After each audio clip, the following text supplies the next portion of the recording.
Xudoga shukr uxlashdi. Bugun xo'jayin meni naqd 50 marta ochib yopdi. Nima, menda Narniya bormidi-ki? Har safar ochganda yangi ovqat paydo bo'lsa. Qiziq odati bor-da. Brat, nolimang, mani ahvolimni ko'ring. Boya xo'jayin tualetda men bilan yarim soat o'tirdi. Hidi ham mayli, video ko'rib kulaman deb ustimga tupurib yubordi. Jim o'tiringlar.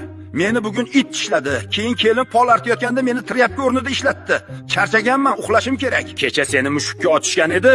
O'sha mushuk seni qarg'adi, shuning uchun it tishlab olgan. Unaqada bira to'la dumbasidan tishab olishi kerak edi.